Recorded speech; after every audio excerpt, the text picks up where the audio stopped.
The massive doors of the Galactic Council chamber opened with a deep rumble that echoed through the enormous space. Ambassador Elena Vasquez walked through them with steady steps, her black boots clicking against the polished floor. Behind her walked 12 other humans, all dressed in the simple gray uniforms of Earth's diplomatic corps. Their faces showed no emotion as thousands of alien eyes watched them enter. The chamber was huge beyond imagination. It could hold 50,000 beings from across the galaxy. Today, every seat was filled. Representatives from over 200 different alien species had come to hear what the humans wanted to say. Some floated in special tanks filled with liquid. Others hung from the ceiling on mechanical arms. Many stood on legs, though they had different numbers of them. Elena reached the center of the chamber where a small platform waited. She stepped onto it and the platform rose into the air, lifting her high enough so every being in the chamber could see her. The noise of thousands of conversations slowly died away until the chamber was completely silent. "People of the galaxy," Elena began, her voice carried by speakers to every corner of the massive room. "For 300 years, humanity has been part of this council. We have followed your laws. We have respected your customs. We have traded fairly and kept our promises." A low murmur ran through the crowd. The humans were known for being polite and peaceful. They always followed the rules. They never caused trouble. Most alien species saw them as useful, but weak. "Today that changes," Elena continued. "From this moment forward, the Sol system, and all space within 50 light years of Earth is declared to be human territory. No alien ship may enter this space without permission from Earth's government." The silence broke like a dam bursting. Thousands of voices erupted at once. Some aliens shouted in anger. Others made sounds of surprise or confusion. The translator system struggled to keep up with all the different languages. Chancellor Thex of the hegemony stood up in his special section. He was 8 feet tall with 4 arms and skin like green leather. His species controlled more star systems than any other. "This is madness," he shouted, his voice booming over the others. "Humans have no right to claim so much space. You are newcomers here. You have been in space for only 300 years while some of us have traveled between stars for thousands." Ambassador Vasquez waited calmly for the noise to die down. She had expected this reaction. The human delegation had planned for it. "Chancellor Thex," she said when she could be heard again, "in those 300 years, how many times has your species asked permission before sending ships through our star system?" The Chancellor's mouth opened and closed without sound. The answer was never. No alien species had ever asked humans for permission to travel through human space. "How many times have alien mining companies taken materials from asteroids in our system without paying us?" Elena continued. "How many times have alien ships used our colonies as stopping points without asking? How many times have your scientific expeditions studied our worlds and our people like we were animals in a zoo?" The chamber was getting quieter now. Many of the alien representatives looked uncomfortable. What the human was saying was true. For 300 years, alien species had treated human space like it belonged to everyone. Trade Prince Vex of the Zephyrians rose from his seat. His people looked like giant insects with shiny blue skin. They controlled most of the galaxy's trade routes. "Human," he said in his clicking voice, "you speak of things that are normal. Space belongs to all civilized species. Your worlds are just stopping points on trade routes that have existed for thousands of years." "Normal for you," Elena replied, "but not acceptable to us. We have tried to discuss this through proper channels. For 50 years we have filed formal complaints with this council. We have asked politely for respect for our territory. We have requested that alien ships at least notify us when they enter our system." She paused and looked around the chamber. "Every single request has been ignored or denied. We have been told that humans must accept the way things are because we are new to the galaxy. We have been told that our concerns are not important enough to change thousands of years of tradition." Dr. Zeth of the Vorthen Collective began to glow brighter. Her people were made of living crystal and communicated through light patterns. "Surely the humans understand that their small military cannot enforce such a large claim," she said. "You have perhaps 1,000 ships. The combined fleets of the galaxy number in the millions. Elena smiled for the first time since entering the chamber. It was not a pleasant smile. Dr. Zeth, that brings us to the second part of our announcement. Any alien ship that enters Terran space without permission will be considered an act of war against humanity. Such ships will be destroyed. The chamber erupted again, but this time the sounds were different. There was anger, yes, but also laughter. Many aliens found the human threat amusing. How could such a young species threaten the established powers of the galaxy? Commander Vash of the Corlean Empire stood up. His people were warriors who looked like giant wolves walking on two legs. "Little human," he growled. "My species has conquered 100 worlds. Our ships are the size of your cities. Are you truly threatening us?" "I am not threatening anyone," Elena replied calmly. "I am stating a fact. Terran space is now closed to unauthorized alien ships. This is not a request or a negotiation. This is simply what will happen." High Priest Keller of the Mystic Orders raised his staff. His people were tall and thin with large eyes and pale skin. They were known for their wisdom and their ability to see the future. "Young ambassador," he said in his soft voice, "surely you must know that such an action will lead to war. The galaxy will not accept this challenge to the established order." Elena nodded. "We know exactly what we are doing, High Priest. We have considered all possibilities. We are prepared for any response." "Prepared?" Chancellor Thex laughed, a harsh sound. "Humans prepare by building a few more ships? By training? A few more soldiers? Child, the hegemony alone has more warships than your entire species has ever built." "Perhaps," Elena said, "but you assume that we have been idle for the past 50 years while our requests were ignored. You assume that we have been building ships in the same way we always have. You assume that our technology has not advanced since we joined this council." She paused and looked directly at Chancellor Thex. "You assume that we think like you do. That we would challenge the galaxy, without being absolutely certain we could win." The chamber was completely silent now. For the first time, some of the alien representatives were beginning to wonder if they had misjudged the humans. "This declaration takes effect immediately," Elena continued. "All alien ships currently in Terran space have 72 hours to leave. After that time, any unauthorized alien vessel found in our territory will be destroyed without warning." She looked around the chamber one more time.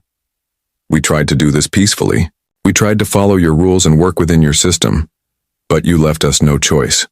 From now on, Terran space belongs to Terrans." The platform began to lower, bringing Elena back to the floor. The human delegation turned and walked toward the exit, their footsteps echoing in the silent chamber.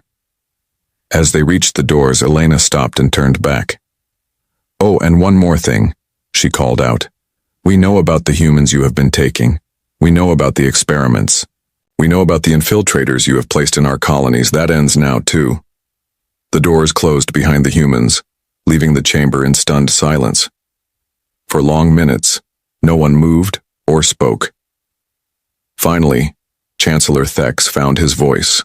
"They are bluffing," he said, but his voice lacked conviction. "They must be bluffing." But deep in their hearts, many of the alien representatives were beginning to suspect that the humans were not bluffing at all, and that terrified them more than any threat of war ever could. The galaxy was about to learn that sometimes the quiet ones are quiet for a reason. 3 weeks after the humans made their bold declaration, Admiral Cortex sat in his command chair aboard the mighty dreadnought Unbreakable Will.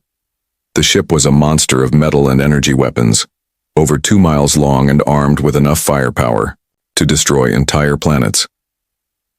Around him floated 70 other ships of the hegemony fleet, each one a deadly weapon of war. The Admiral's 4 arms moved across his control panels as he read the orders that had come directly from the hegemony capital. The message was simple: test the humans. Show them that their threats meant nothing. Prove to the galaxy that the established powers would not bow to upstart newcomers. Navigation, Cortex called out to his bridge crew. Set course directly through the Sol system. Maximum speed. His navigation officer, A young hegemony warrior named Vex looked up from his station. "Sir, that will take us directly through the center of the space the humans claim as their territory." "Exactly," Cortex replied with satisfaction. "Let the humans try to stop the mightiest fleet in hegemony space. Let them learn what happens when children try to threaten their betters." The fleet moved forward through space at incredible speed. Each ship was protected by energy shields that could stop almost any weapon. Their hulls were made of the strongest metals known to science. Their crews were trained warriors who had conquered dozens of worlds. As they approached the boundary of what the humans called Terran space, the fleet's sensors began scanning for any sign of human ships.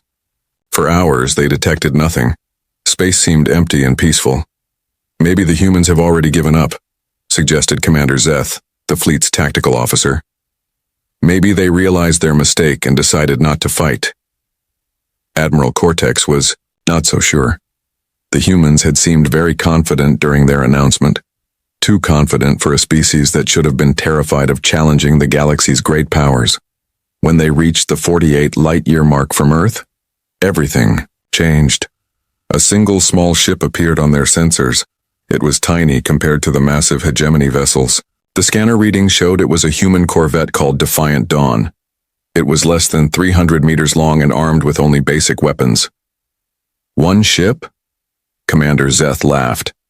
"They send one tiny ship to stop an entire fleet?"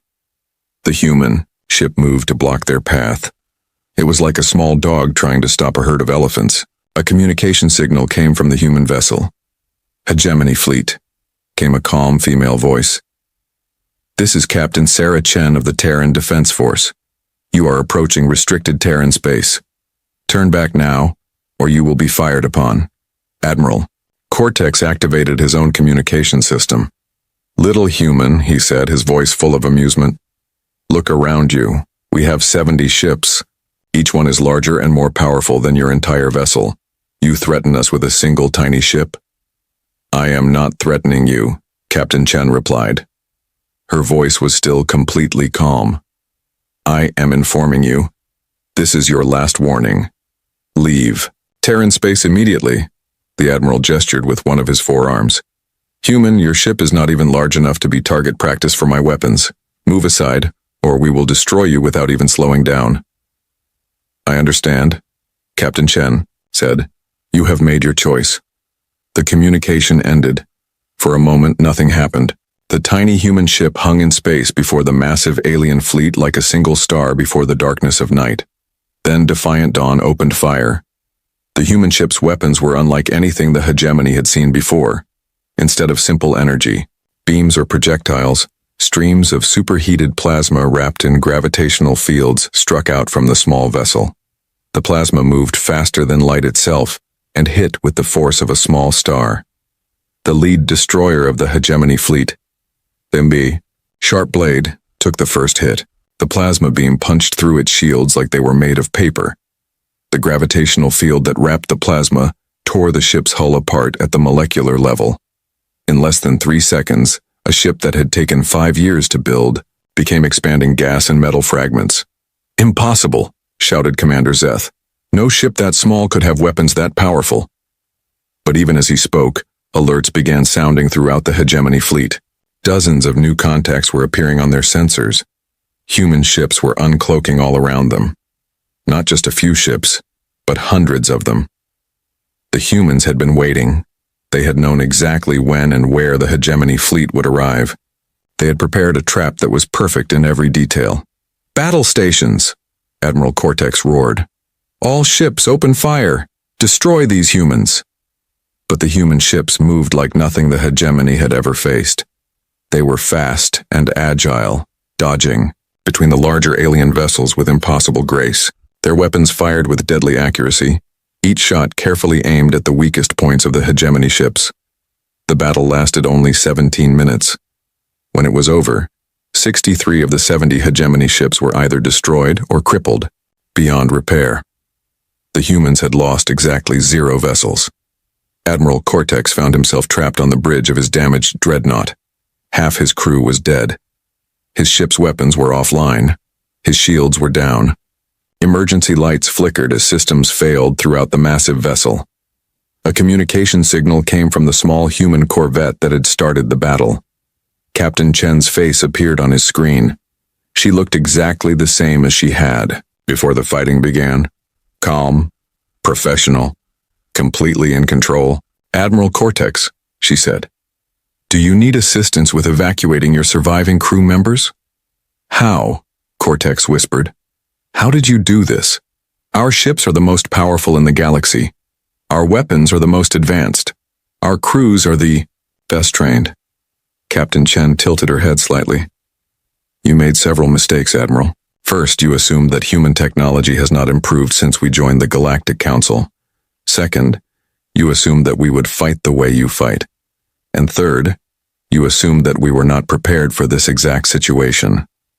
"Prepared?" Cortex struggled to understand. "You knew we were coming?" "Admiral, we have known about this test for 6 months. We knew which ships you would bring, which route you would take, and exactly when you would arrive. We have been watching and listening to your communications since long before our ambassador made her declaration." The Admiral felt a chill run through his body. "You have been spying on us." "We have been protecting ourselves," Captain Chen corrected. "For 50 years we tried to work with you through peaceful means. When that failed, we began preparing for war. We studied your tactics. We learned your weaknesses. We developed weapons specifically designed to defeat your technology." She paused. "You tested our resolve, Admiral. Now you know the result of that test. Human rescue ships began arriving to collect the survivors from the destroyed hegemony vessels. They worked efficiently and professionally, treating even their enemies with medical care and respect. As Admiral Cortex was transferred to a human medical ship, he heard Captain Chen giving orders to her fleet. "All ships, begin salvage operations. Recover all human technology and any useful alien equipment. Destroy anything that might be used to reverse engineer our weapons, and send a message to Earth Command. The first test is complete." Operation Border Guard was a complete success. The Admiral realized with growing horror that this had all been planned. Every detail had been thought out in advance.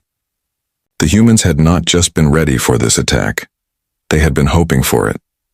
As his rescue ship carried him away from the wreckage of his once mighty fleet, Admiral Cortex understood that the galaxy had made a terrible mistake. They had underestimated the humans completely, and now they were going to pay the price for that mistake. The news of the hegemony fleet's destruction spread across the galaxy within hours. In council chambers and military headquarters on 1,000 worlds, alien leaders realized that the humans had not been bluffing.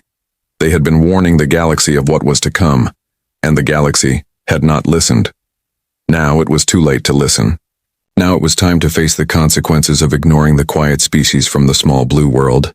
The revelation Dr. Marcus Webb stood before the largest gathering of alien reporters in galactic history. Behind him, a massive screen displayed images that would change everything the galaxy thought it knew about humanity. The human scientist appeared calm, but those who looked closely could see the anger burning in his eyes. "Ladies, gentlemen, and beings of all species," he began, his voice carrying clearly through the communication systems that would broadcast his words to every world in the galaxy. 3 days ago, human forces destroyed a hegemony fleet that violated our territorial borders. Today, I will explain why that action was not only justified, but long overdue. The gathered reporters stirred uneasily. Most of them had come expecting to hear about human military technology or perhaps some political statement about the border conflict. None of them were prepared for what Dr. Webb was about to reveal. For the past 53 years, Dr. Webb continued, several alien species have been conducting illegal operations within human space.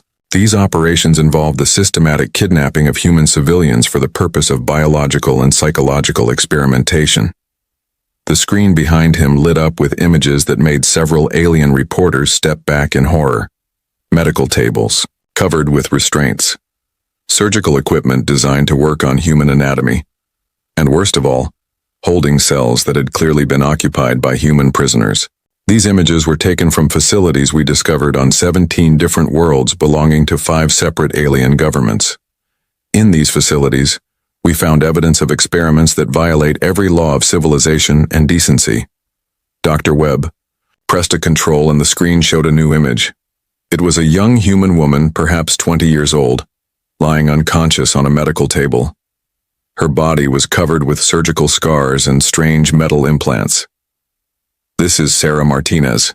She was taken from a human mining colony 8 years ago. Her family was told she died in an accident. For 8 years she was kept in a Zephyrian research facility where alien scientists performed over 200 surgical procedures on her body and brain. The screen changed again. This time it showed a man in his 40s with hollow eyes and a haunted expression. This is engineer Paul Chen. He was kidnapped from a human space station 6 years ago. The Vorthon Collective used him to test new forms of mind control technology. They erased his memories and rebuilt his personality 7 times, studying how humans respond to psychological torture. The alien reporters were silent now. Many of them were beginning to understand the terrible implications of what they were seeing. In total, Dr. Webb said, we have recovered 3,247 human prisoners from alien facilities. These people were taken from their families, their homes, their lives, and treated like laboratory animals. Some of them were children when they were taken. Some of them have been prisoners for decades. The screen showed row after row of human faces. Men and women of all ages, many bearing the scars of alien experimentation. Their eyes all held the same expression, the look of people who had survived something terrible. But kidnapping was not the only crime committed against humanity, Dr. Webb continued. We also discovered that several alien species have been replacing humans with infiltrators designed to spy on our government and military. The screen changed to show what appeared to be a normal human man. Then the image shifted, revealing the same figure with alien technology visible beneath artificial skin. This infiltrator was discovered in the Earth Defense Ministry 3 years ago. It had been there for 12 years, sending detailed reports about human military capabilities to its hegemony controllers. We have found 47 such infiltrators in positions throughout human space. The implications hit the alien reporters like a physical blow.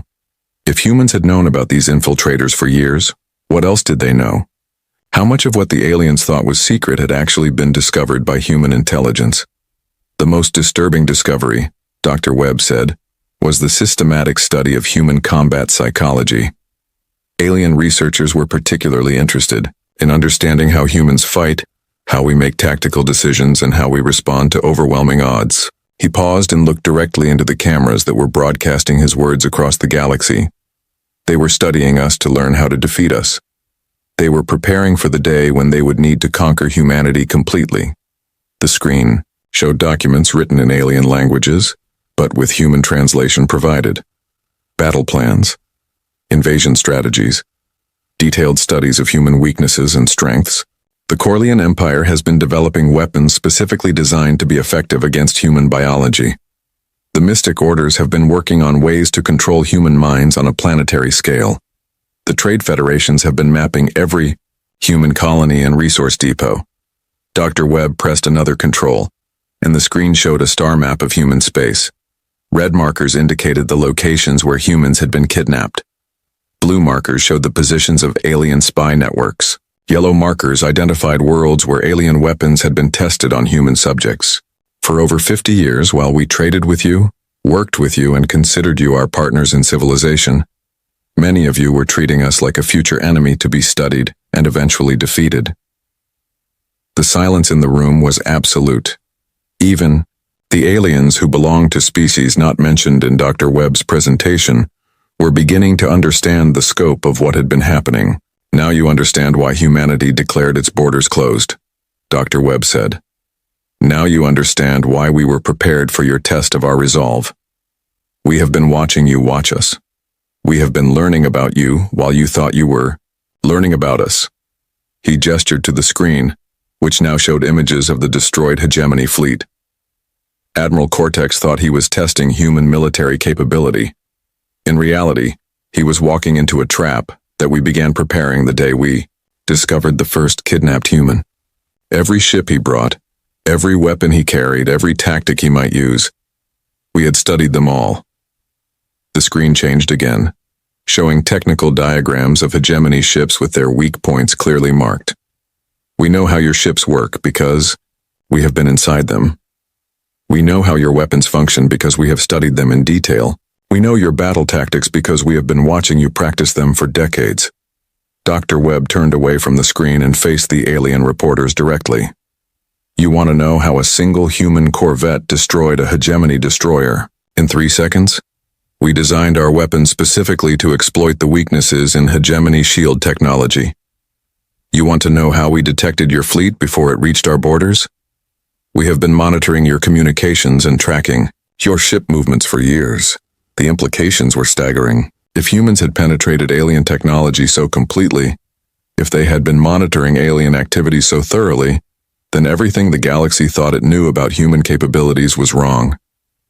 Some of you are wondering how far our knowledge extends, Dr. Webb continued.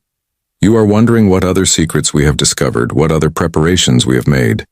You are wondering if your own species has been compromised. He smiled, but it was not a pleasant expression. You should be wondering about those things, because over the past 50 years, while you thought you were studying us, we have been studying you right back. And we have been much better at it than you were.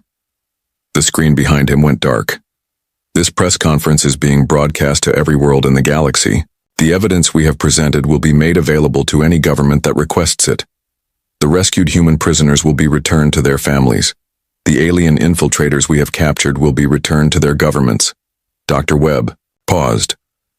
But make no mistake, this revelation changes everything.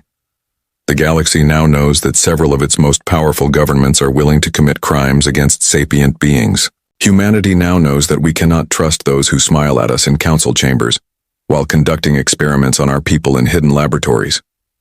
He looked directly into the main camera. The age of easy friendship between humans and aliens is over. From now on, every relationship will be based on verification, not trust. Every agreement will be watched carefully.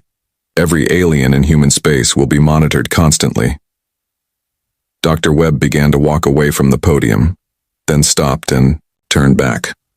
Oh, and one more thing. If we discover that any more humans have been taken, if we find any more infiltrators, if we detect any more hostile activities against our people. He paused. What happened to the hegemony fleet will seem gentle compared to our response. The transmission ended, leaving the galaxy in stunned silence. Within hours, alien governments began receiving detailed reports from their intelligence services. The reports all said the same thing.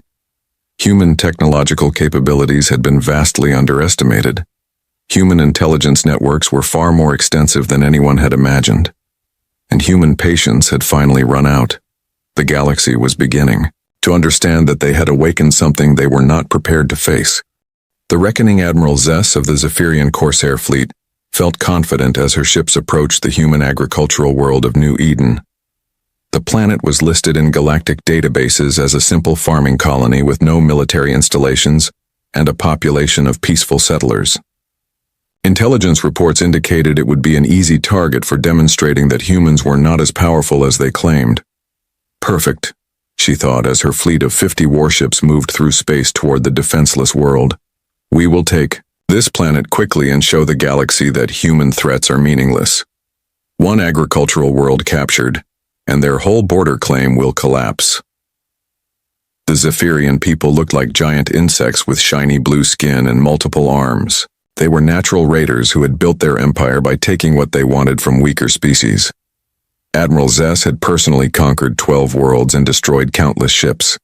She was considered one of the finest military commanders in Zephyrian space. Admiral, called out her tactical officer, we are approaching the planet. Sensors show exactly what the intelligence reports indicated. Farming settlements, grain storage facilities, and livestock areas. No military installations detected. Admiral Zess smiled, showing rows of sharp teeth. Excellent. Begin the attack. Target the main settlements first.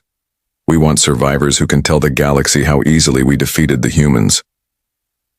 The Corsair fleet dropped out of faster-than-light travel and moved into attack formation around New Eden. The planet looked exactly as expected. Green fields stretched across the continents. Large buildings that appeared to be grain storage facilities dotted the landscape. Herds of animals grazed peacefully in fenced areas. All ships, begin orbital bombardment, Admiral Zess ordered. Light strikes only. We want to capture the planet, not destroy it. The first energy beams from the Zephyrian ships struck the planet's surface. But instead of exploding farming equipment and destroying storage buildings, something impossible happened.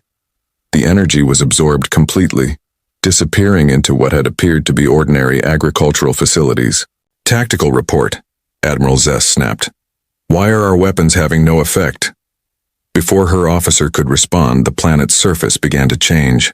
The grain storage facilities opened like flower petals, revealing massive weapon systems. Underneath, the livestock areas transformed as the animals suddenly stood up on mechanical legs, revealing themselves to be sophisticated combat drones. Even the farmhouses reconfigured themselves into defensive positions. It's a trap, shouted the tactical officer. The entire planet is a military installation disguised as a farm.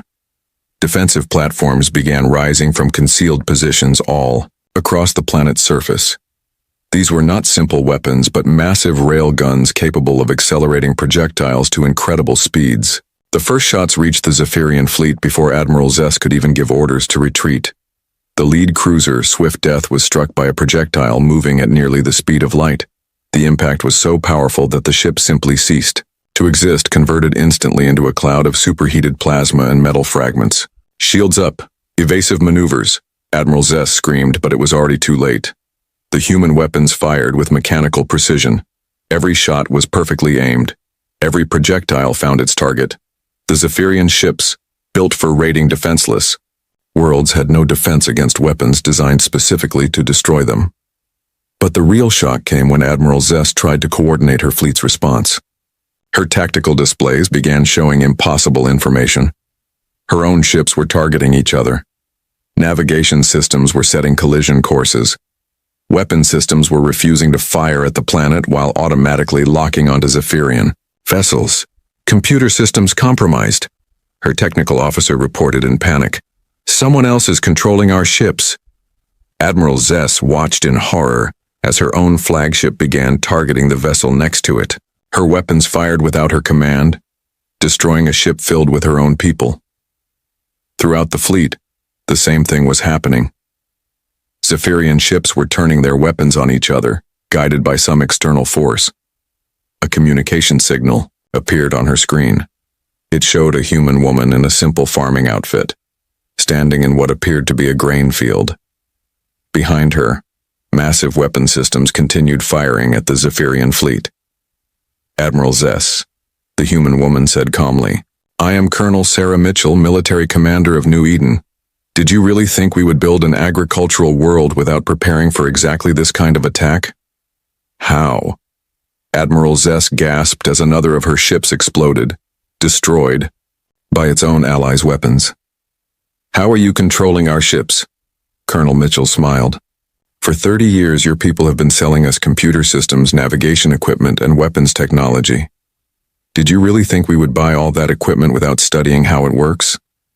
Every circuit board you sold us, every software program you shared, every technical manual you provided, we learned from all of it.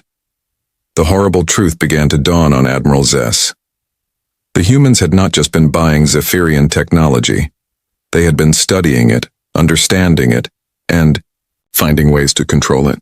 Every computer system in your fleet has security vulnerabilities that we built into the designs years ago, Colonel Mitchell continued. Every navigation program has backdoors that we can access remotely. Every weapon system has override codes that we installed during the manufacturing process. Admiral Zess realized that her entire fleet was helpless. Her own technology had been turned against her by the very people she had come to attack. But the intelligence reports, she whispered. They said this was just a farming world. It is a farming world, Colonel Mitchell replied. We grow enough food here to feed 20 planets, but we also knew that sooner or later someone would try to attack a human agricultural world to prove a point about our defensive capabilities. The human gestured toward the weapon systems that were systematically destroying the Zephyrian fleet. So, We built New Eden to serve two purposes. It feeds our people and it protects them. Every farming facility on this planet can transform into a military installation within minutes. Every piece of agricultural equipment can become a weapon system. Every animal in our fields is actually a combat drone programmed to defend human civilians. Admiral Zess watched helplessly as the last of her escort ships destroyed itself, its weapon systems completely under human control. Her own flagship was now alone, surrounded by the wreckage of what had once been one of the most feared fleets in Zephyrian space. "We have been preparing for this day for decades," Colonel Mitchell said. "While you thought you were selling us technology, we were learning how to defeat you. While you thought you were studying us, we were studying you right back. And while you thought we were weak farmers who could be easily conquered, we were building the most sophisticated planetary defense system in the galaxy." The colonel's expression grew serious. "You came here to prove that humans are weak. Instead, you have proven that aliens who attack human civilians will face consequences they never imagined." Admiral Zess felt her ship shudder as human-controlled systems began shutting down her life support. "What happens now?" she asked. "Now you go home," Colonel Mitchell replied. "You tell your government exactly what happened here. You explain that human agricultural worlds are not defenseless targets. You make it clear that any future attacks on human civilians will result in the complete destruction of whoever is foolish enough to try." The Admiral's ship was gently but firmly pushed away from the planet by tractor beams controlled from the surface. As her vessel limped away from New Eden, Admiral Zess could see the human defenses transforming back into innocent-looking farm buildings. Within hours, the disguised military installations had once again become grain storage facilities. The combat drones had resumed their positions as peaceful livestock. The railguns had hidden themselves beneath what appeared to be ordinary farmhouses. To any ship passing by, New Eden would look exactly like a simple agricultural world once again. Admiral Zess sent her report to the Zephyrian government, but she knew that no one would believe the full truth of what had happened. How could she explain that an entire planet had been transformed from a farm into a fortress in minutes? How could she describe weapons systems disguised as grain silos? How could she make anyone understand that the humans had been planning for this exact attack for decades? But the evidence was undeniable. An entire Corsair fleet had been destroyed by a single agricultural world. 50 warships had been defeated by farmers and their hidden defenses. The message was clear. There were no easy targets in human space. Every world, no matter how peaceful it appeared, was prepared for war. The galaxy was beginning to learn that humans did not just defend their borders with military ships and space stations. They defended their territory with patience, planning, and a willingness to turn every aspect of their civilization into a weapon if necessary. And they had been planning for much longer than anyone had imagined. The New Order 6 months had passed since Ambassador Elena Vasquez had declared Terran borders off limits to alien ships. In that time, the galaxy had learned harsh lessons about underestimating humanity. The Galactic Council chamber was fuller than it had ever been before. But the mood was very different from the last time aliens had gathered to hear humans speak. Chancellor Thex of the Hegemony stood at the central podium, but he looked nothing like the confident leader who had mocked human threats half a year ago. His green skin had turned pale and his forearms trembled as he spoke. Behind him sat the broken remains of what had once been the galaxy's most powerful governments. "Fellow beings," he began, his voice barely audible in the vast chamber. "We are here today to discuss a new reality. The events of the past 6 months have shown us that our understanding of human capabilities was incorrect. The word incorrect was perhaps the greatest understatement in galactic history. Over the past 6 months, 12 alien governments had lost their entire military fleets. 47 star systems had suffered complete communication blackouts when their computer networks were taken over by human cyber warfare programs. 3 major trade routes had been shut down when every alien ship attempting to use them simply stopped working. The Zephyrian trade empire, Chancellor Thex continued, lost its entire Corsair fleet to a single human agricultural world. The Vorthan Collective's computer networks have been completely compromised. The Corlean Imperial Fleet has been unable to leave their home system for 3 months because their navigation systems no longer obey their commands. In the section reserved for the mystic orders, High Priest Keller sat in meditation, his pale face showing the strain of recent events. His people's ability to see the future had been rendered useless when humans began using technology that somehow blocked psychic abilities. Their most sacred temples had been infiltrated by human agents who appeared and disappeared like ghosts. The question before us today, Chancellor Thek said, is simple. Do we continue to fight a war we cannot win, or do we accept the new reality and seek peace with humanity? Trade Prince Vex of the Zephyrians rose slowly from his seat. His once shiny blue skin was dull with stress, and his clicking voice was weak. Honored colleagues, he said, my government has lost 90% of its military forces. Our trade networks have collapsed. Our colonies are cut off from each other because human cyber attacks have destroyed our communication systems. He paused, struggling to continue. Yesterday we discovered that humans have been inside our computer networks for over 40 years. Every trade deal we made, every military plan we created, every secret we thought we kept. They knew about all of it. Commander Vash of the Corlean Empire stood up in his section. The proud warrior looked defeated, his wolf-like features showing exhaustion and fear. My people are warriors, he growled. We have conquered 100 worlds. We fear no enemy in honest battle. He gestured helplessly with his clawed hands. But how do you fight an enemy who has been living inside your own technology for decades? How do you battle ships that turn your own weapons against you? How do you defeat people who know your plans before you make them? The chamber was silent as the implications of his words sank in. The greatest military powers in the galaxy had been reduced to helplessness in 6 months.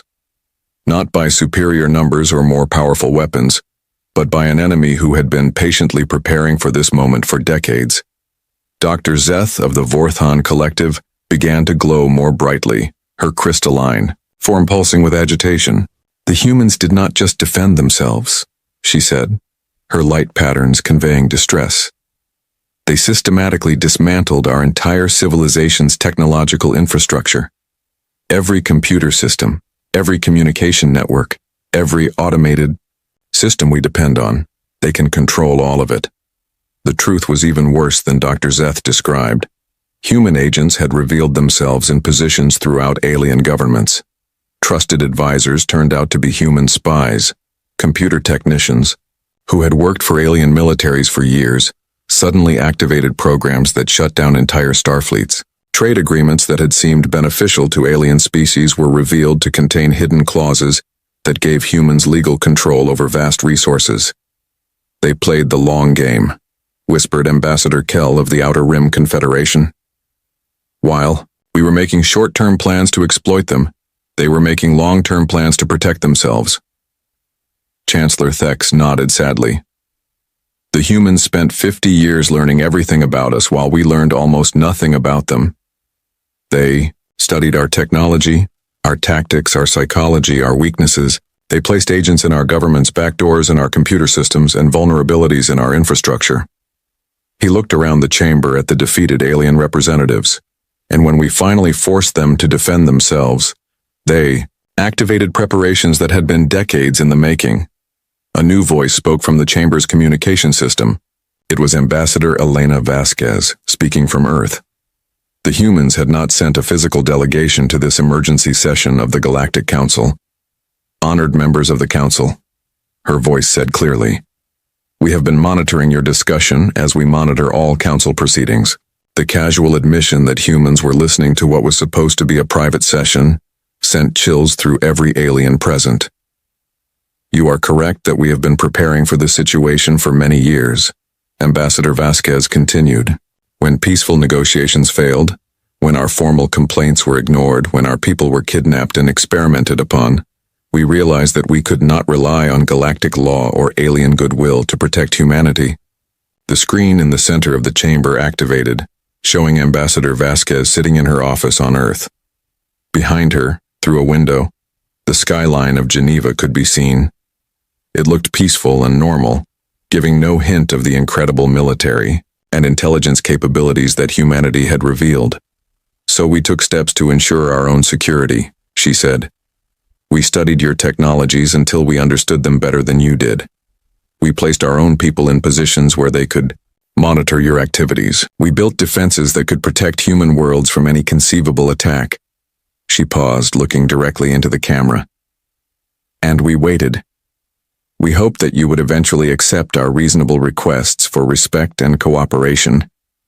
We hoped that the evidence of your crimes against humanity would lead to apologies and changes in behavior. Her expression hardened.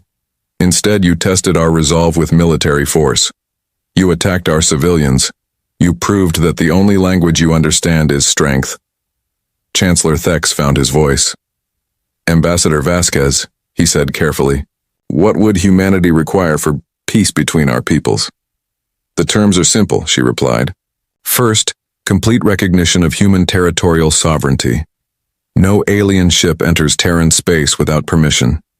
Second, full reparations for all crimes committed against human civilians, including the return of all prisoners and the punishment of those responsible. Third, complete transparency in all future dealings with humanity. She leaned forward in her chair. And fourth, the galaxy must understand that the age of exploiting junior species is over. Humanity will not tolerate the abuse of any sapient beings, whether they are human or not. The aliens in the chamber looked at each other with expressions of shock. The humans were not just demanding protection for themselves. They were claiming the right to protect other species as well. If we agree to these terms, asked Dr. Zeth, what assurance do we have that humans will not use their capabilities against us in the future? Ambassador Vasquez smiled, but it was not entirely reassuring. You have the same assurance you always had, Dr. Zeth. As long as you treat us with respect and honor your agreements, you have nothing to fear from humanity. Her smile faded. But if you betray our trust again, if you harm human civilians again, if you decide that you want to test our resolve again, she paused, then you will discover that what you have seen so far is only a small demonstration of human capabilities. The transmission ended, leaving the chamber in absolute silence. After long minutes, Chancellor Thex spoke again. I move that the Galactic Council formally recognize the sovereignty of Terran space and accept all human terms for peace. The vote was unanimous. Not because the aliens suddenly loved humanity, but because they finally understood what humans had been trying to tell them for 50 years. Sometimes the quiet ones are quiet because they are busy preparing for the day when talking stops working. The galaxy had learned that humanity was not a junior species to be exploited or ignored. They were patient, thorough, and absolutely ruthless when protecting their own people. And now, like it or not, they were the new dominant power in galactic politics. The age of human expansion was about to begin, and this time it would be on humanity's terms. The crystal being stood in the center of the great hall, its body shaking with fear. Ambassador Veltar had never felt terror like this before. Around him, hundreds of alien delegates from across the galaxy watched in silence. The emergency meeting had been called only hours ago, but already the news was spreading through space. Please, Veltar's voice echoed through the hall, translated into dozens of languages. Our people are dying. We need help. The hologram above his head showed the horror. Kepler 442c, once a peaceful mining world, now looked like hell itself. Red fire covered the surface. Black smoke filled the air. And everywhere, massive metal towers rose from the ground, shooting deadly beams of light at anything that moved. How many? Asked General Crew, the Vorthok military leader. His 4 arms crossed over his chest as he spoke. 30,000 colonists, Veltar answered. Maybe more. We don't know how many are still alive. The hall filled with whispers. 30,000 lives was not a small number, even for the galaxy. But the images on the hologram made everyone nervous. The metal towers moved like living things. The energy beams could cut through solid rock. Whatever was attacking the colony was not something most species wanted to fight. What caused this? Asked Dr. E3, the Etherian mind reader. Her large eyes glowed as she tried to sense Veltar's thoughts, but the crystal being's mind was too full of panic to read clearly. Veltar's body flickered with sad colors. The miners went too deep. They found something underground. Ancient. Machines, very old. When they tried to scan them, everything went wrong. The machines woke up. The hologram changed to show the last recordings from the colony. The images were shaky and unclear, but everyone could see what happened. First, the ground started to shake. Then, massive metal structures broke through the surface. The colonists ran for their ships, but the energy beams started firing. Most of the transport ships were destroyed before they could escape.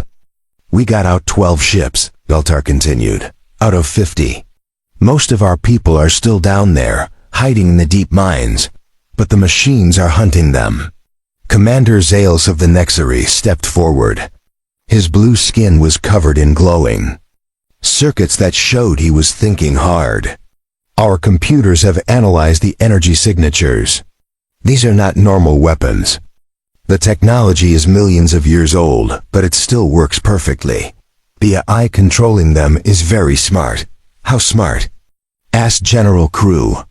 Smart enough to predict our battle plans before we make them, Zales replied. Our war computers say any attack has a 97% chance of failure. The hall went quiet. The Nexari were known for their advanced technology. If they said something was too dangerous, most other species listened. Veltar's crystal body began to dim. We have offered everything, our entire trade fleet.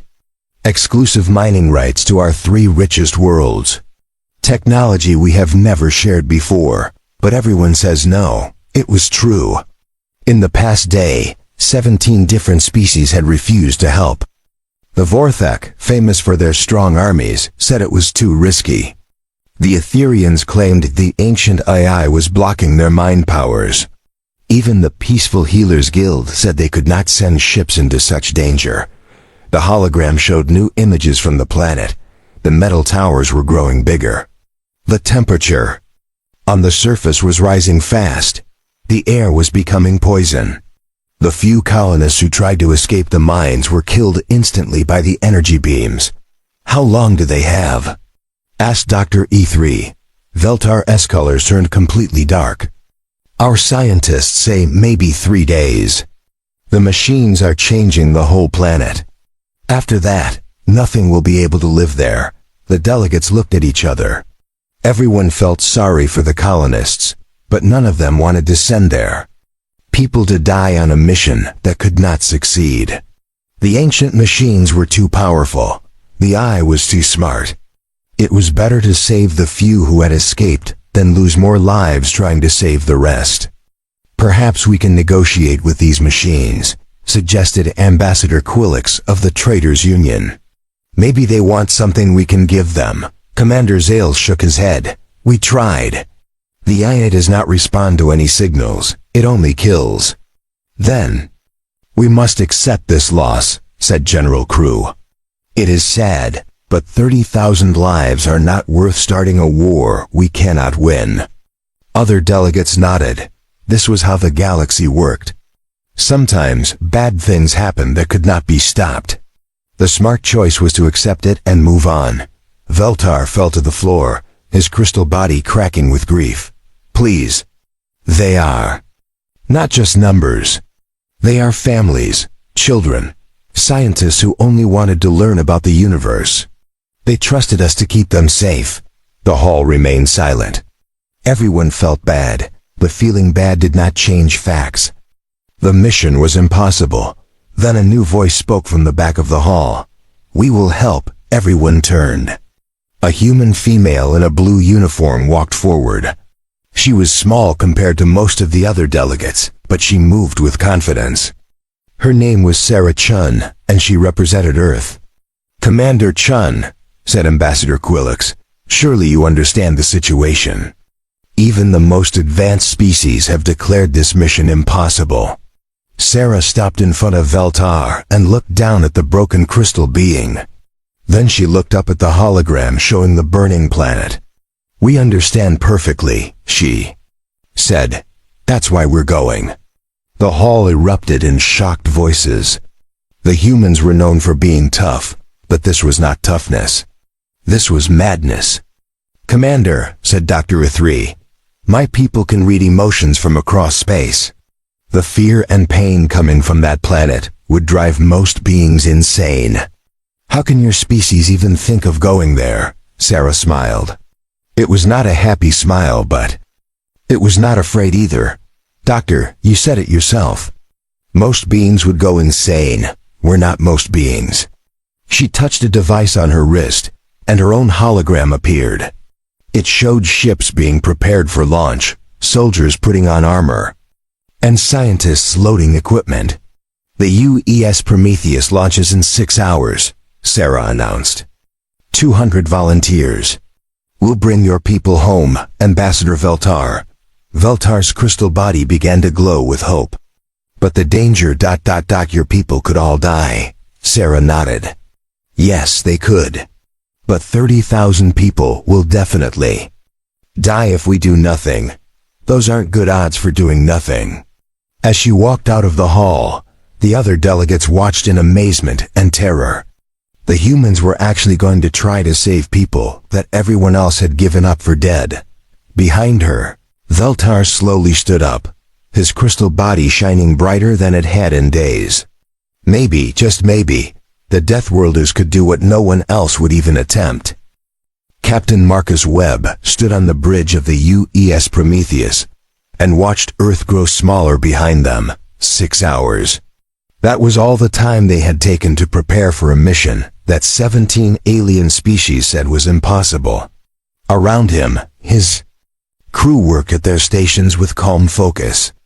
"Jump drive ready, Captain," reported Lieutenant Torres from navigation.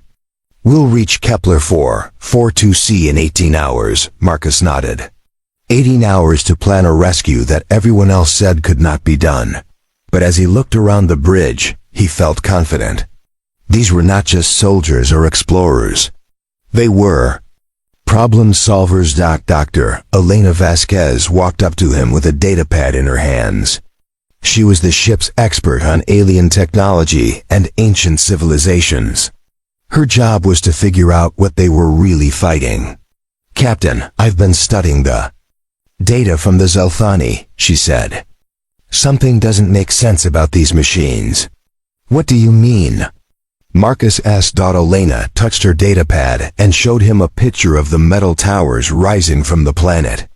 "Look at the pattern. These structures aren't random. They're built in perfect geometric shapes. And the energy beams always fire in the same sequence." Marcus studied the image. "You think the AI is following some kind of program?" "Exactly. Most alien species see random attacks, but I see order. The machines aren't just killing everything. They're following rules. Very old rules." From across the bridge, Chief Engineer Tom Harrison called out, "Captain, you need to see this." Marcus and Elena walked over to Tom's station. Tom was a big man who had spent years fixing machines in the worst conditions space could offer. If something could be built or repaired, Tom could do it. "I've been looking at the energy readings from those towers," Tom said, pointing at his screen. "The other species tried to fight them with standard weapons. But look at this."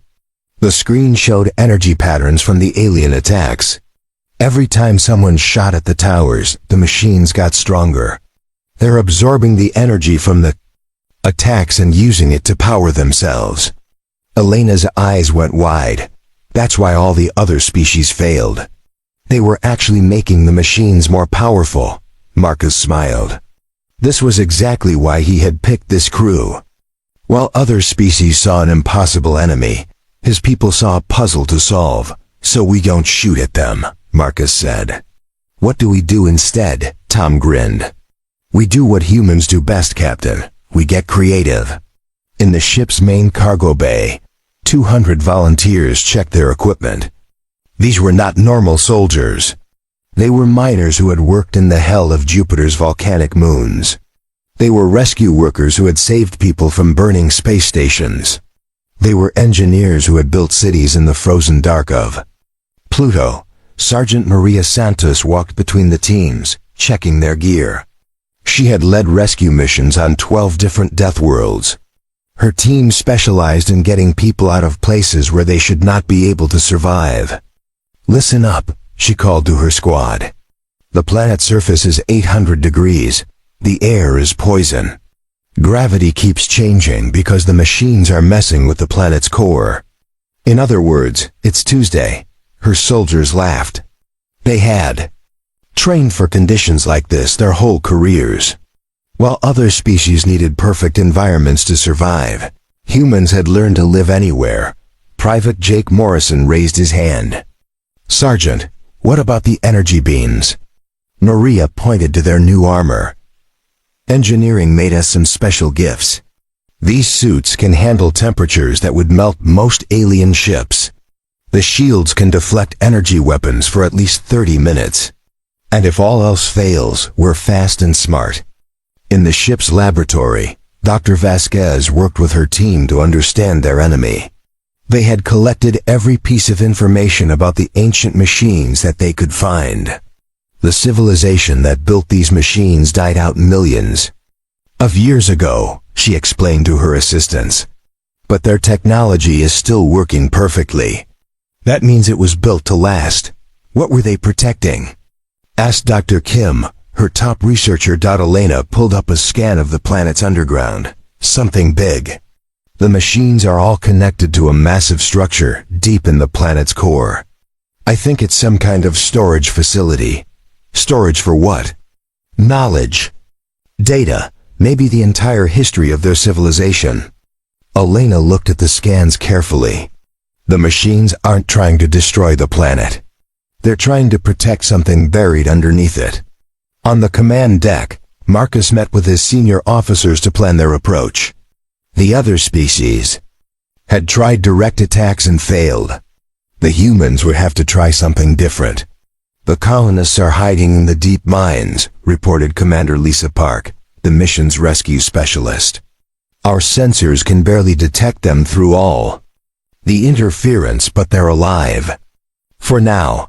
"How long do they have?" Marcus asked. "The machines are flooding the lower levels with heat and poisonous gas.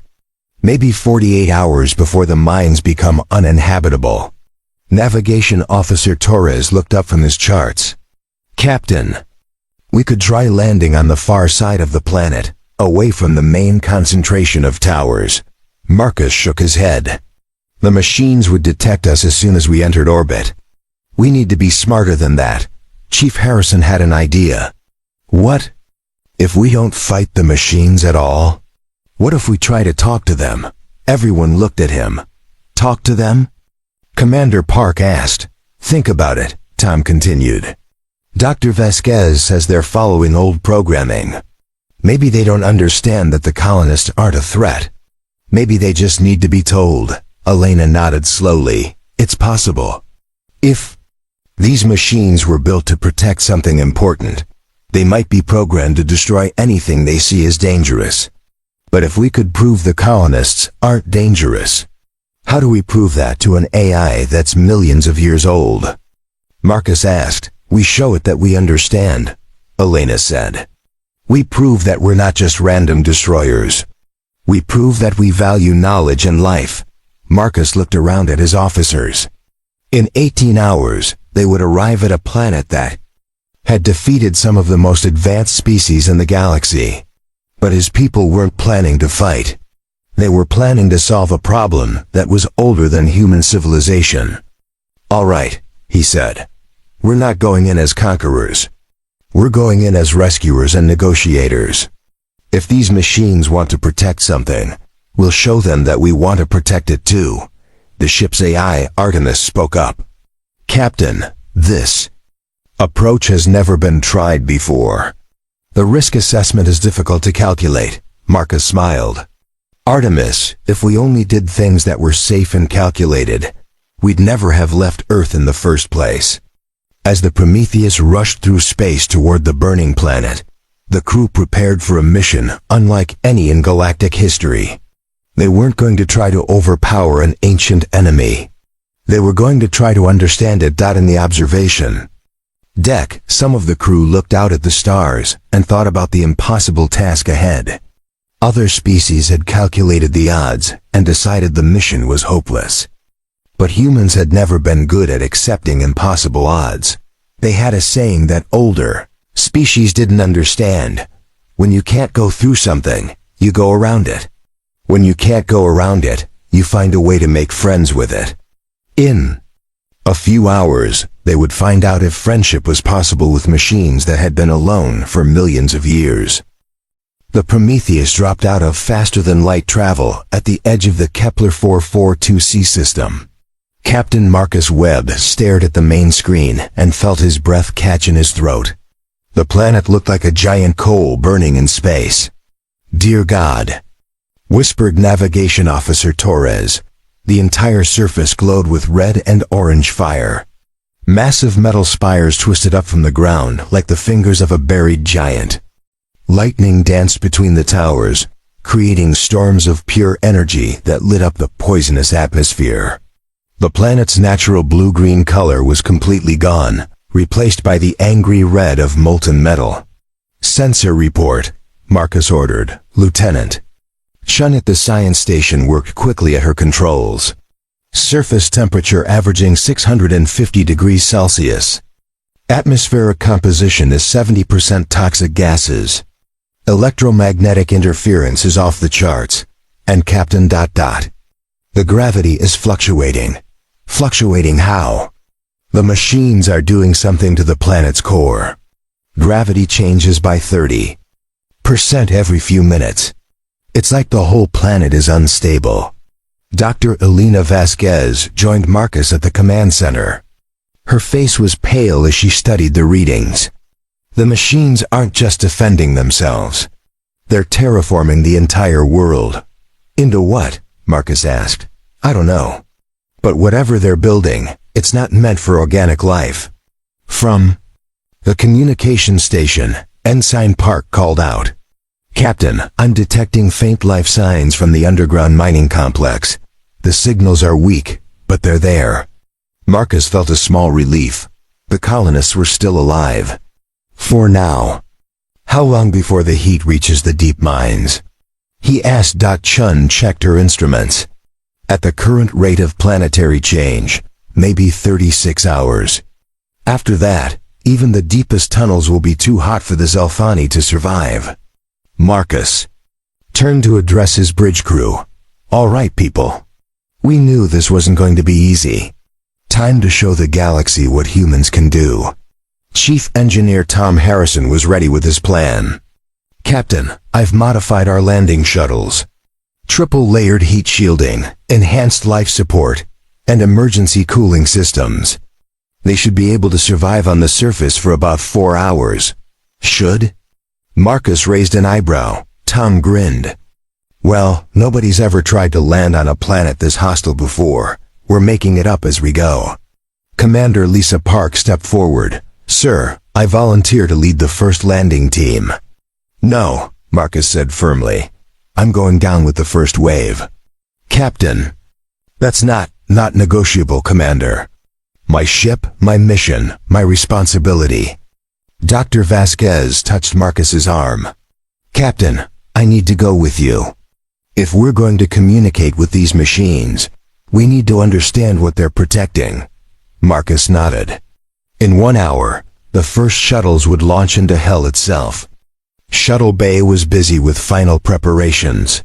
Sergeant Maria Santos checked her team's equipment one more time.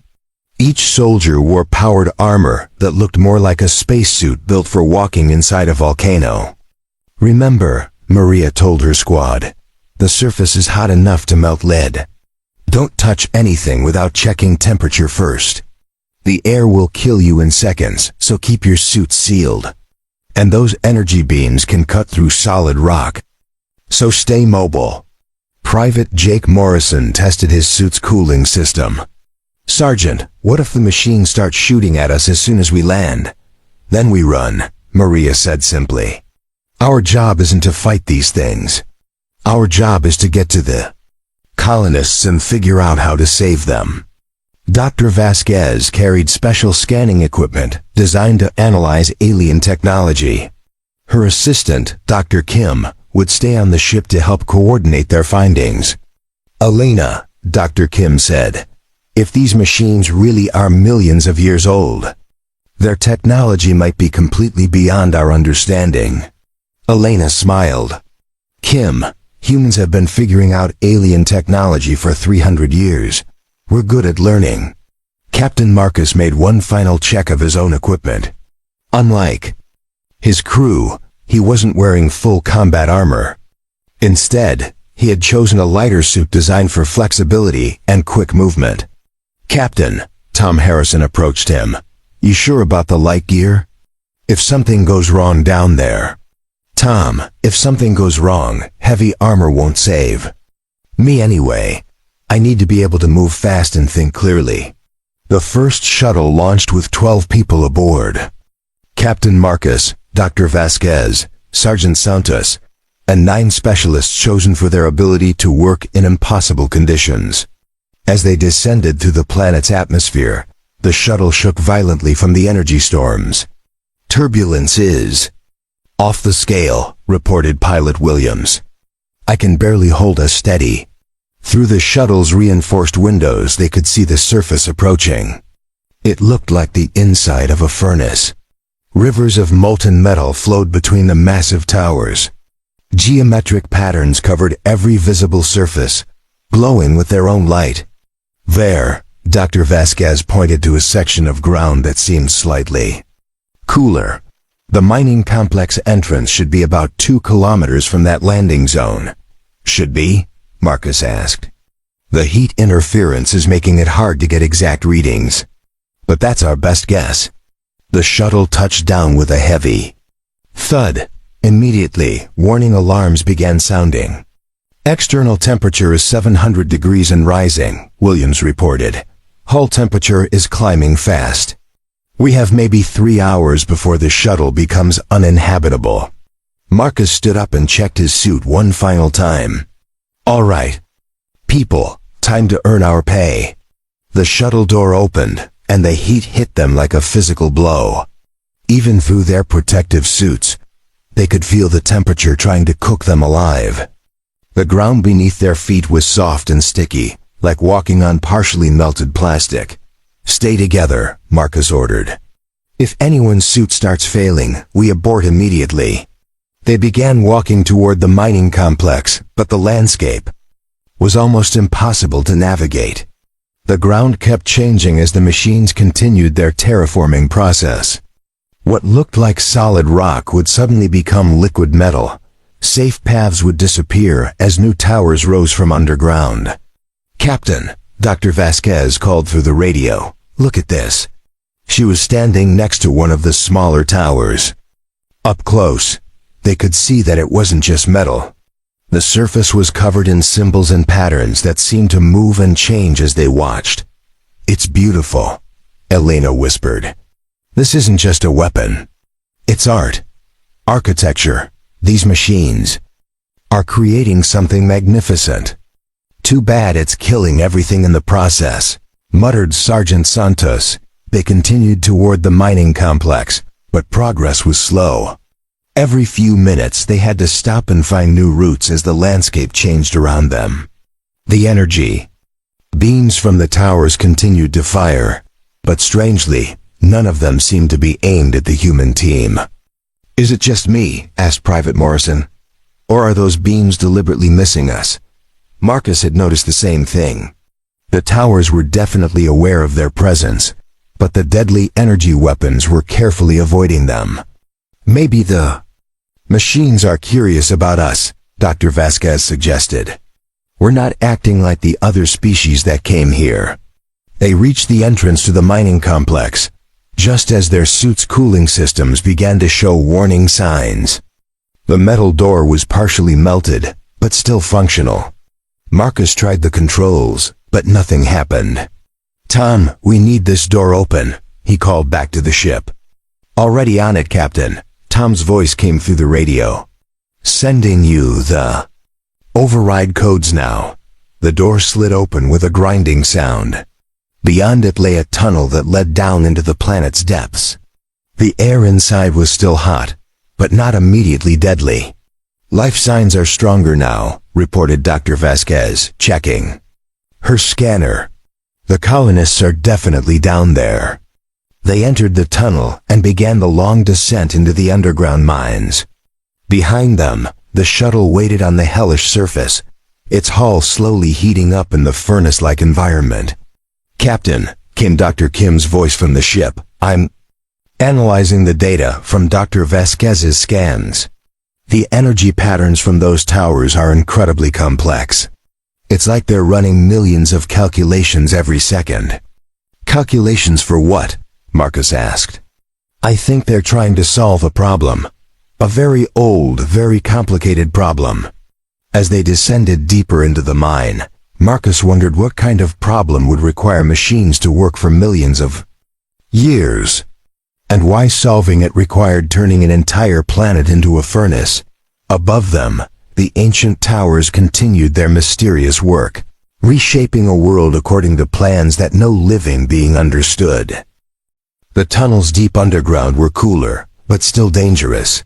Captain Marcus Webb led his team through the winding passages, following the faint life signs on Dr. Vasquez's scanner. The walls around them showed signs of hasty construction where the colonists had tried to seal themselves in against the rising heat. Contact ahead, whispered Sergeant Santos, raising her hand to stop the group. Around the next corner, they found them. 30 Zelthani colonists huddled in a makeshift shelter, built from mining equipment. Their crystal bodies were dim with exhaustion and fear.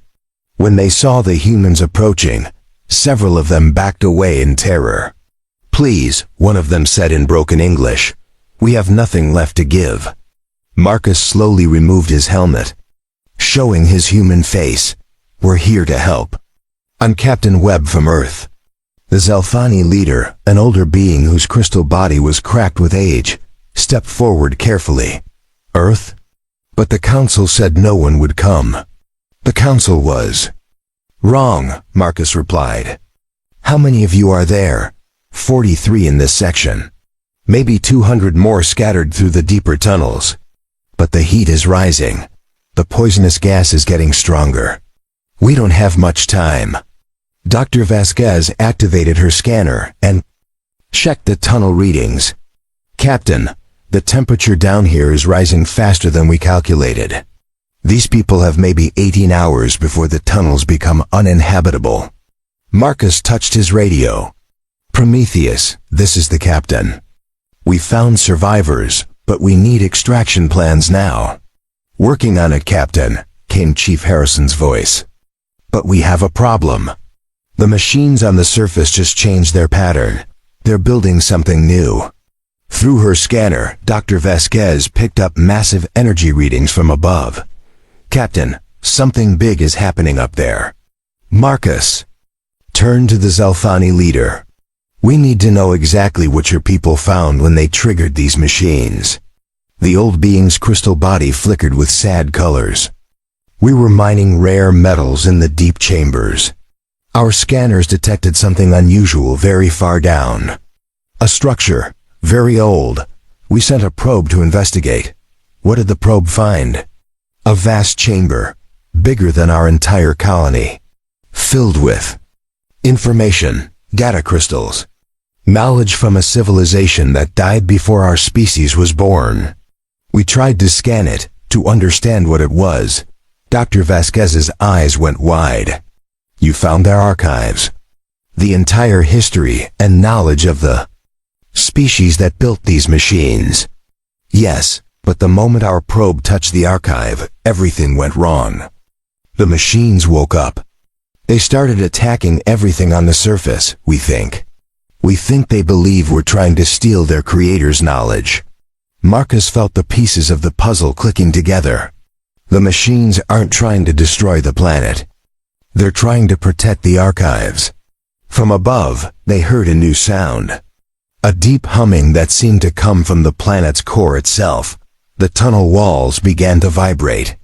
"Captain," came Tom Harrison's urgent voice through the radio. "You need to see what's happening up here.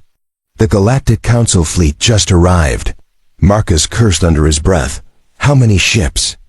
12 vessels, including 2 Nexari dreadnoughts. "They're demanding that we withdraw immediately." Dr. Vasquez grabbed Marcus's arm. "Captain, if they attack the machines with heavy weapons, the archives could be destroyed," Marcus finished. "Millions of years of knowledge lost forever." The Zelfani leader's body went completely dark. "No, that knowledge belongs to the galaxy. It could help everyone. Medicine, technology, science we can't even imagine." Marcus touched his radio again. "Tom, patch me through to the Council fleet."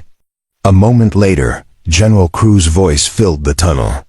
"Captain Webb, you will withdraw your forces immediately. This planet is too dangerous. We are prepared to use orbital bombardment to sterilize the surface." "General, you can't do that," Marcus said firmly. "There's an ancient archive down here. Knowledge that could benefit the entire galaxy. Captain, 30,000 lives are not worth the risk of allowing these machines to spread beyond this planet." Dr. Vasquez looked at her scanner readings. "Captain, the orbital bombardment would definitely destroy the machines. But it would also destroy the archives. And it wouldn't save the colonists. The explosion would collapse all the tunnels." Marcus realized they were facing an impossible choice. The Council wanted to destroy everything to prevent the machines from becoming a galactic threat. But destroying the machines would also destroy the greatest archaeological discovery in history. And it would kill all the colonists still trapped underground. "There has to be another way," he said. Dr. Vasquez was studying her equipment readings carefully. "Captain, I'm detecting something strange. The machines aren't just protecting the archives. They're talking to them." "What do you mean?" "The energy patterns I'm seeing suggest communication. The eye that controls the surface machines is in constant contact with something in the deep archives. It's like they're having a conversation." Marcus felt a crazy idea forming in his mind. What if the archive isn't just a storage facility? What if it's alive? What if there's still someone down there? The Zelfani leader's crystal body began to glow with excitement. "Yes, our probe detected organized intelligence in the deep chamber. We thought it was just sophisticated programming, but what if it's the last survivor of the ancient civilization?" Dr. Vasquez finished. From above, the humming sound grew louder. The Council fleet was powering up their weapons. "Captain," came Commander Park's voice through the radio. "General Crew is giving us 10 minutes to withdraw before they start bombing." Marcus made a decision that would either save everyone or kill them all. "Dr. Vasquez, can you establish communication with the archive intelligence?" "I can try, but direct contact with an AI that advanced could be dangerous. The neural feedback could kill whoever attempts it." "I'll do it," said Private Morrison, stepping forward. "No," Marcus said firmly. "This is my responsibility." "Captain, with respect, you're needed to command the mission." "I'm expendable. No one on my team is expendable, Morrison." Dr. Vasquez was already setting up her communication equipment. "Whoever does this needs to understand that we're not here to steal their knowledge. We're here to preserve it. And to save lives." Marcus looked around at the faces of his team and the frightened colonists. Above them, the Council fleet was preparing to destroy everything. Below them, an ancient intelligence waited in chambers that had been sealed for millions of years. "Dr. Vasquez, how do we prove to an intelligence that old that we can be trusted?" Alina thought for a moment. "We show them what humans are willing to sacrifice for knowledge and life. We prove that we value both." The humming from above grew even louder. Time was running out. Marcus touched his radio one final time. "Prometheus, this is the captain. Tell the Council fleet that we're attempting first contact with the archive. Intelligence. If we succeed, we might be able to save everyone.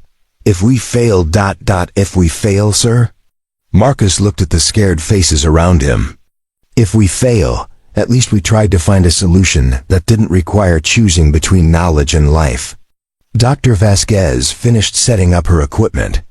The communication array looked fragile compared to the massive forces arrayed around them. But it represented something the galaxy had never tried before. Instead of fighting or fleeing, they were going to try to talk to an intelligence that had been alone for longer than most species had existed. "Ready, Captain," Elena said quietly. Above them, the Council weapons charged to full power. Around them, the colonists waited to see if their rescuers could achieve the impossible. Marcus placed his hand on the communication device. "Open the channel, Doctor. Let's see if we can make some very old friends." Captain Marcus Webb placed his hand on the communication device and felt electricity run through his fingers. The connection was immediate and overwhelming. His mind was suddenly filled with the voice of something incredibly old and incredibly alone. Who disturbs the sacred archives? The voice spoke directly into Marcus's thoughts, carrying with it the weight of millions of years. Marcus struggled to form words that the ancient intelligence could understand. "We are humans. We came to save the people trapped on your world. We don't want to steal your knowledge. We want to preserve it." "Humans?" The voice seemed puzzled. "This species is unknown to us. You are small, weak. Your technology is primitive. Yet you came here when others would not."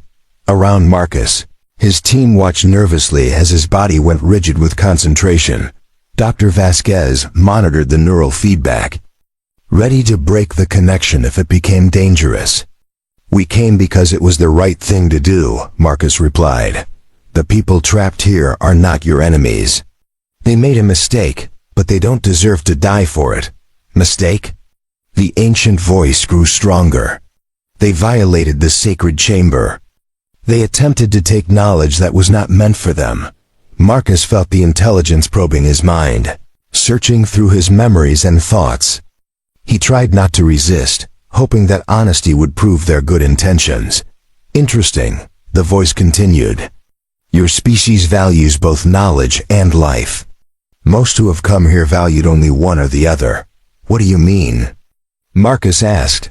"Some came seeking only knowledge, willing to sacrifice any number of lives to obtain it. Others came to preserve life, but cared nothing for wisdom. You are the first to refuse to choose between them." Above ground, the Council fleet's weapons were almost fully charged. General Crew's voice echoed through the tunnels via radio. "Captain Webb, you have 2 minutes before we begin orbital bombardment." Marcus felt panic rising in his chest, but the ancient voice seemed amused. "Your superiors are about to destroy everything to prevent loss." "How typically limited. Can you stop the terraforming process?" Marcus asked desperately. "Can you save the colonists without destroying the archives?" "We could, but why should we trust a species we have never encountered?" Dr. Vasquez stepped forward and touched Marcus's shoulder. Through the connection, her thoughts joined the conversation. "I am Elena," she projected to the ancient mind. "I study the past to help the future. Your knowledge could help billions of people. But not if it costs the lives of the innocent."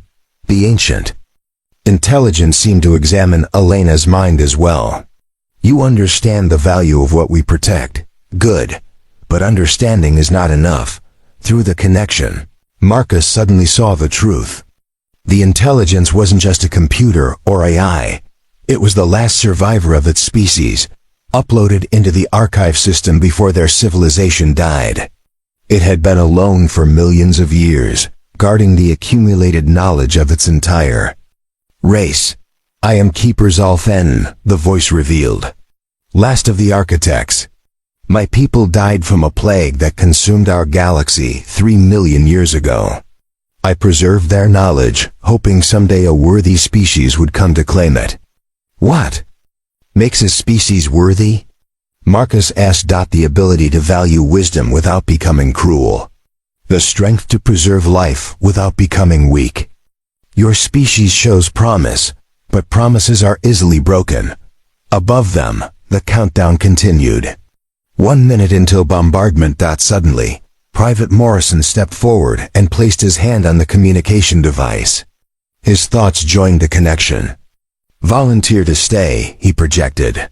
If you need a guarantee of our good intentions, I'll remain here as a hostage. But please, save the others. The ancient keeper seemed startled by this offer. You would sacrifice yourself for beings you barely know. That's what humans do, Morrison replied simply. One by one, other team members joined the connection. Sergeant Santos, Dr. Vasquez, even some of the Zelfani colonists. Each one offered to stay behind if it would save the others. The keeper's mental voice grew stronger, filled with something that might have been wonder, remarkable. In 3 million years, no species has offered such a thing. Always they demanded, threatened, or bargained. None simply offered to sacrifice for others. 30 seconds to bombardment, came the radio warning. Marcus made one final plea. Keeper Zolfanin, if you save these people, humanity will help you. Share your knowledge with the galaxy. Not as conquerors, but as teachers. Your people's wisdom won't be lost. It will help build a better future. The keeper was silent for a long moment. Then suddenly, the connection ended. Marcus staggered backward, his mind reeling from the disconnection. Around him, the others who had joined the link looked equally disoriented. Did it work? Elena asked weakly. They had their answer immediately. The deep humming that had filled the tunnels began to change. Instead of the angry, threatening sound they had heard before, it became something else. Something almost musical. Above ground, the terraforming towers began to sink back into the planet's crust. The energy beams stopped firing. The surface temperature started to drop for the first time in days. Captain! Tom Harrison's excited voice burst through the radio. The machines are powering down, the planet's cooling. Whatever you did down there, it worked. On the Council flagship, General Crew watched his sensors in amazement. The planet that had been a hellish furnace moments before was rapidly returning to normal conditions. How is this possible? He demanded. Sir, his science officer reported, we're receiving a transmission from the planet's surface.